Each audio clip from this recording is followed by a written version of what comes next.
네, 오랜만에 시편 묵상으로 돌아왔습니다.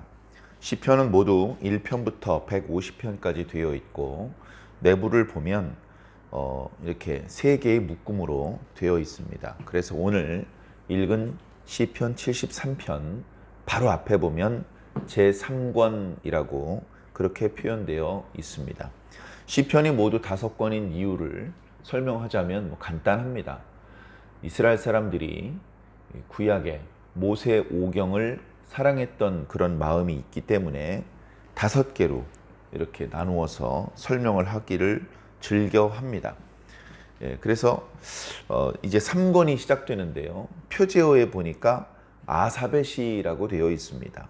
그 옆에 74장은 4편은 아삽의 마스길이라고 또 표현되어 있죠. 그래서 아삽의 시를 모아놓은 묶음 해당되는 그런 말씀입니다. 표제어가 아삽의 시이고 어쩌면 아삽이 지었는지도 모르는 시이지만 그러나 지금 이 시편 안에서 말하고 있는 사람을 굳이 아삽이라고 생각할 필요는 없을 것 같습니다. 아삽 본인일 수도 있고 아삽이 알고 있는 사람일 수도 있고 어쩌면 아삽이 이렇게 쓴 것이 아니고 다른 사람이 쓴 것일 수도 있고 자, 중요한 건 뭐냐 하면 이 시편의 내용이 우리들에게 큰 울림을 주고 공감을 주며 이 시편의 내용을 통해서 이 말씀을 통해서 하나님께서 우리에게 말씀해 주고 있다 또는 교훈해 주시고 있다는 것이 중요합니다. 그래서 시편이기 때문에 편의상 이 시편 안에서 말하고 있는 사람을 시인이라고 표현해 보도록 하겠습니다. 시인은 오늘 말씀 첫 구절에 하나님을 찬양하고 있습니다. 하나님이 어떤 분인지 고백하고 있습니다.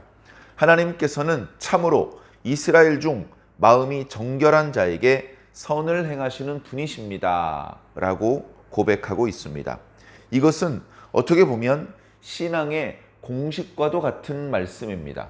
다시 말해 예외가 발생할 수 없고 반드시 이렇게 된다. 이것은 명백한 사실이다. 오랜 경험을 통해서 우리는 경험하고 있다. 알고 있다. 그런 이제 내용이거든요. 우리도 그렇게 믿고 있지 않습니까? 현대 그리스도인들도 예수님 믿는 사람들도 하나님께서는 마음이 정결한 자를 좋아하시고 마음이 정결한 자들에게 복을 주시는 분이시다라는 것을 모두 고백하고 있고 믿고 있고 그렇게 알고 있습니다. 자, 문제는 뭐냐? 현실은 꼭 그렇지 않을 수 있다는 것입니다. 현실은 좀 다를 수 있어요. 세상에서도 착하게 사는 사람들, 그런 사람들이 가난하게 살 수 있습니다. 나쁜 사람들, 정의롭지 못한 사람들이 더 힘이 세고 더 떵떵거리며 살 수 있습니다. 좋은 예인지는 잘 모르겠습니다만 예를 들어서 과거 일본 제국주의자들에게 이렇게 붙어가지고 친일 행위를 했던 사람들이 지금도 여전히 많은 땅을 소유하고 있고 지금도 대대로 부자로서 떵떵거리고 사회 지도층 인사로 살고 있습니다. 그런가 하면 그렇게 할 수 있는 능력이 있었는데 가문도 좋았고 돈도 많았는데 그 모든 것들을 다 나라의 독립을 위해서 희생했던 독립투사와 그들의 가족들은 지금도 매우 영세하게 가난하게 살고 있습니다. 뭔가 잘못되었죠. 뭔가 뒤바뀌어 있습니다. 그런데 이걸 알면서도 지금 바로잡는 것이 어렵습니다. 참 안타까운 그런 현실인데요. 그런 얘기를 꺼내는 것조차 그것은 결코 나라를 위한 일이 아니다라고 그렇게 생각하고 말하는 그런 때를 지금 우리가 살고 있습니다. 자, 그런 정의롭지 못한 이야기를 들으면 우리 마음속에 의로운 분노가 일어납니다. 자, 오늘 시편의 기록자, 이 시인도 같은 마음인 것이죠. 하나님은 참으로 이스라엘 중 마음이 정결한 자에게 선을 행하시는 분이시지만 제가 보는 현실은 왜 이렇게 다르죠? 제가 보는 현실은 마음이 정결한 자가 고생스럽게 살고 있고 그리고 마음이 정결하지 못한 자가 떵떵거리고 살고 있습니다. 이거 어떻게 된 일입니까? 이런 현실의 부조화, 내가 알고 있는 신앙, 하나님이 어떤 분인지 내가 고백하고 있는 그 내용과 현실이 다른 것 때문에 나는 큰 충격에 빠졌고 거의 넘어질 뻔했습니다. 실족할 뻔했습니다. 그 말을 하고 있는 것입니다. 나는 거의 넘어질 뻔하였고 나의 걸음이 미끄러질 뻔하였으니 이유는 3절에 악인의 형통함을 보았기 때문입니다. 오만한 자를 질투하였기 때문입니다. 야, 저 오만한 자, 저 집 큰 거 봐. 잘 먹었네. 살쪄가지고 배가 불룩하게 나왔네. 조선시대에 없이 살던 때 임진왜란 끝나고 농사가 제대로 됐겠습니까? 전 국민이 피쩍 말라 있을 때 그때도 양반네들은 배가 불룩하게 튀어나와가지고 소갈, 돈 많은 사람, 잘 먹는 사람만 걸린다는 그 당뇨병에 걸려서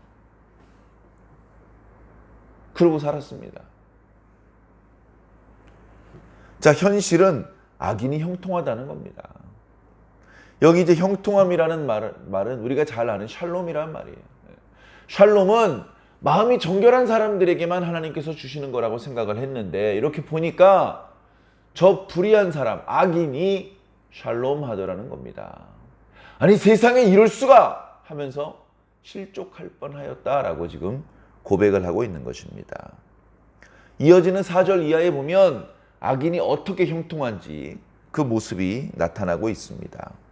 그는 죽을 때까지도 고통이 없고 힘이 강건하고 사람들이 대부분 당하는 고난을 그 악인들은 당하지 않고 사람들이 당하는 재앙도 그 악인들에게는 없고 그 악인들은 교만하고 교만을 목걸이로 삼고 있고 목이 뻣뻣한 것이죠. 그 다음에 강포가 그들의 옷입니다. 날마다 포악한 행동을 합니다. 살찜으로 그들의 눈이 솟았으며 그들의 소득은 마음의 소음보다 많고 저렇게 나쁜 짓을 하는데 점점 소득은 많아지고 살찌고 있습니다. 그들은 능욕하며 악하게 말하고 높은 데서 거만하게 말하며 그들의 입은 하늘에 두고 그러니까 하늘을 대적했다는 뜻입니다. 그들의 혀는 땅에 안 가본 곳이 없습니다. 이런 나쁜 놈들이 있습니까? 그런데 이런 나쁜 놈들이 이렇게 형통해도 되는 겁니까? 심지어 10절에 보니까 이 악한 사람들을 부러워하는, 추종하는 그런 무리들도 있습니다. 그의 백성이, 그 악한 자들을 추종하는 자들이 와가지고 가득한 물을 다 마십니다. 다시 말해 그 악인들의 모습을 보고 부러워하고 그들이 하는 교만한 말을 다 귀담아 듣고 있습니다. 그 악한 사람들은 뭐라고 말하느냐? 하나님이 어찌 알겠어? 지존하신 분이 이게 지식이 있겠어? 자신들이 거짓말을 하며 불의한 그런 방법으로 재산을 증식하는 그 모든 과정을 하나님도 모르신다. 하나님도 말릴 수 없다. 하나님은 아무것도 아니다라는 얘기를 하는 겁니다. 이 시인이, 이 의인이 하나님을 고백하는 내용하고 다르죠. 하나님은 참으로 이스라엘 중 마음이 정결한 자에게 선을 행하시는 분이십니다라는 고백과 하나님이 뭘 하시겠니? 이런 고백하고는 전혀 다른 것입니다. 그런데 바르게 고백하는 사람에게는 고난이 있습니다. 네. 오늘 말씀 맨 마지막 구절 볼까요? 14절. 나는 하나님께 올바른 고난을 드리고 있는 나는 재난을 당하고 있고 하루 종일 재난을 당하고 있고 아침마다 징벌을 받는도다. 이게 어떻게 된 일이냐? 다시 12절 보겠습니다. 보라, 이 악인이라 할지라도 항상 평안하고 그들의 재물은 점점 불어나는도다. 그러면서 13절에 탄식을 합니다. 내가 내 마음을 깨끗하게 하며 내 손을 씻어 무죄하게 한 것이 실로 헛되도다. 자, 여기 실로는요 1절의 참으로하고 같은 단어입니다. 하나님께서는 참으로 마음이 정결한 자에게 선을 베푸시는 분이라고 내가 믿고 있는데, 그래서 13절에 내가 마음을 청결히 하며 살고 있는데, 그런데 이것이 참으로 헛된 일인가? 내가 하나님께 대해서 알고 있는, 믿고 있는 내용과 현실적으로 내가 당하고 있는 내용이 다를 때 이런 탄식이 나올 수 있습니다. 하나님은 마음을 청결한 자에게 선을 행하시는데 난 마음이 청결한데 종일토록 고생을 당하고 있다. 그렇다면 내가 스스로 내 마음을 청결하게 하고 내 손으로 죄를 짓지 않고 깨끗하게 한 것이 다 헛된 일이란 말이냐? 나도 부양해야 될 가족이 있는데, 내 가족들이 저렇게 배고파서 힘들어하고 있는데, 나도 굳이 마음을 청결하게 하지 말고 저 악인처럼, 저 오만한 사람들처럼 굴어서 오히려 물질적인 세속적인 복을 추구했어야 되는 것이었느냐? 그렇게 탄식을 하는 것이죠. 자, 이 질문에 대한 대답은 예스일까요? 노일까요? 노죠, 노. 아니야. 네가 잘못한 게 아니야. 넌 지금 올바른 길을 가고 있어. 네가 보고 있는 저 악인의 형통함과 네가 당하고 있는 이 재난과 고생은 영원한 것이 아니야. 하나님께서는 결국 너처럼 마음이 정결한 자를 기뻐하시고 그들에게 선으로 행하시는 분이셔. 이 시편의 후반절에는 그런 내용들이 나타날 겁니다. 하나님을 향한 탄식이 감사와 찬양으로 바뀌게 될 것입니다. 만약에 원망으로 끝났다면 성경책에 기록됐을까요? 자, 오늘 14절까지 말씀으로 오늘 우리가 묵상해야 될 말씀이 일단락 되고 있는데, 이 말씀을 통해서 우리가 깨달아야 될 진실은, 우리가 주목해서 보아야 될 구절은 바로 1절입니다. 네 눈으로 보기에는 하나님, 이 세상을 통치하시는 분, 의인에게 상을 주시고 악인에게 벌을 주시는 분이 없는 것 같이 보이지만, 그러나 그분은 분명히 계시며 그는 네가 믿고 고백한 대로 마음이 정결한 자에게 선으로 행하시는 분이셔. 그걸 믿고 지금 현재 네가 형통하지 못하고 오히려 악인이 형통한 것 같아 보여도 그들을 부러워하지 말고, 그들을 흉내내지 말고, 그들을 추종하지 말고, 너는 계속해서 하나님을 믿는 의인으로서 살아야 돼.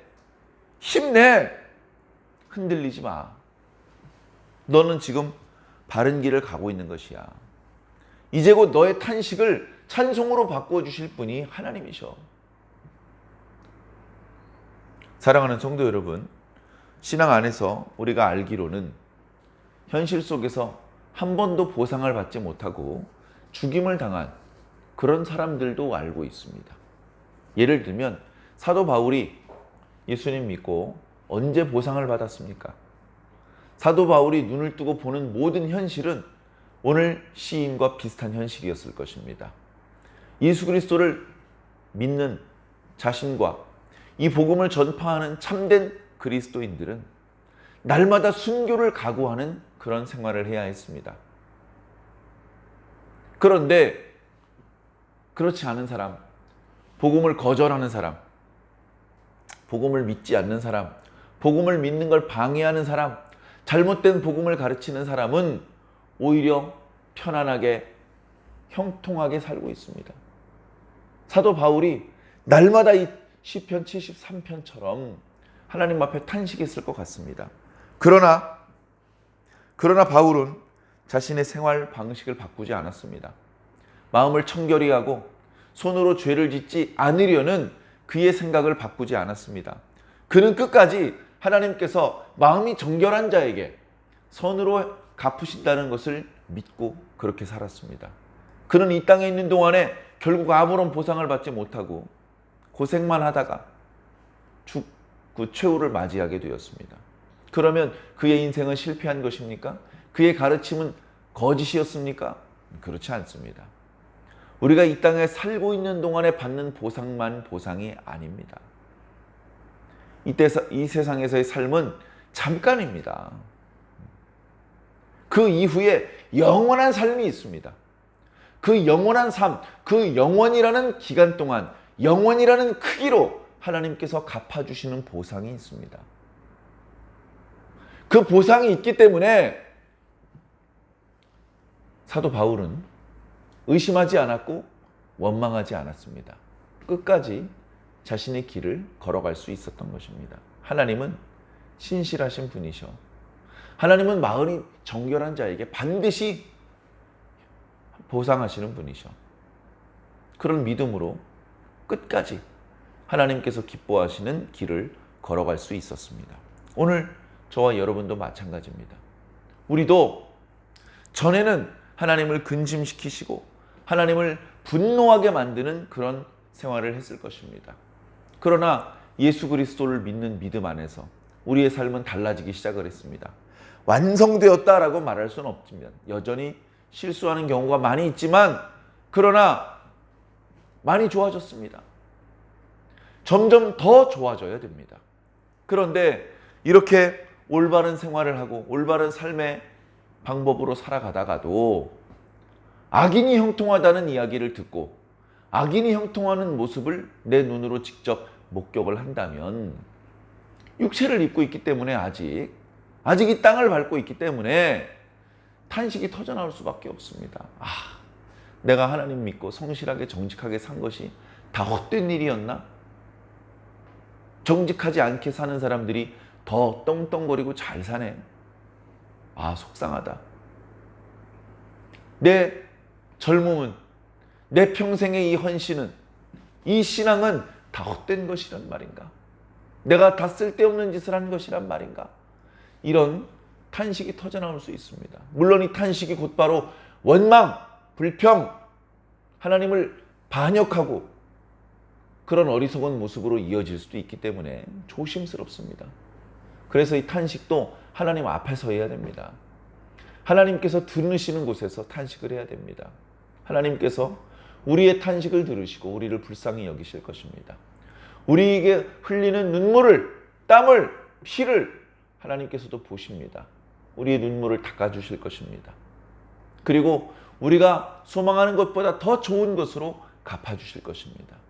우리는 그 하나님을 믿고 이 길을 가고 있습니다. 흔들림 없이 계속해서 이 길을 가기 위해서 어쩌면 우리에게 바로 이 시편 73편 말씀이 필요한지도 모릅니다. 그리고 시편 73편을 읽을 때는 14절까지만 읽지 말고 그 뒤에 끝까지 읽어서 우리가 자칫 오해할 뻔했고 그래서 하나님을 원망할 뻔했는데 그게 아니구나. 내가 알고 있는 게 맞는 말이구나. 내가 믿고 있는 것이 옳은 것이구나. 결국은 살아계신 하나님께서 모든 부조리한 것을 바로잡아 주시겠구나. 그때 우리가 보상을 받고 칭찬을 받고 축복을 받고 구원을 받는 것이구나 라는 것을 깨달을 수 있는 것입니다. 사랑하는 성도 여러분, 현실의 삶이 팍팍하십니까? 하나님을 믿고 예수님을 믿고 그 믿음의 방법대로 살아가는 것이 녹록지 않으십니까? 그럼에도 불구하고 흔들리지 않으시기 바랍니다. 지금 우리가 살고 있는 이 세상은 아직 하나님의 나라가 아닙니다. 그래서 여전히 불의하고 부조리한 모습이 많이 나타납니다. 악인이 형통한 일이 가능합니다. 그런 사례들이 주변에 많이 나타날 수 있습니다. 그러나 흔들리지 않으시기 바랍니다. 이 땅에서도 이 지옥 같은 이 악한 세상에서도 순결한 그리스도의 신부로 사시기 바랍니다. 이 하나님의 방법대로 사는 것이 통하지 않는 것 같은 이 세상에서도 하나님의 방법대로 사시기 바랍니다. 그렇게 할 때에 하나님께서 우리를 통해서 영광을 받으시고 우리를 통해서 많은 사람들이 옳은 대로 돌아올 수 있으며 우리가 최종적으로 하나님께 칭찬을 받을 수 있는 것입니다. 오늘도 주님 바라보시며 그 말씀 붙잡고 주님 옷자락 붙잡고 다시 일어서시며 우리가 마땅히 걸어가야 될 의인의 길을 잘 걸어가시기를 예수님 이름으로 간절히 축원합니다. 아멘.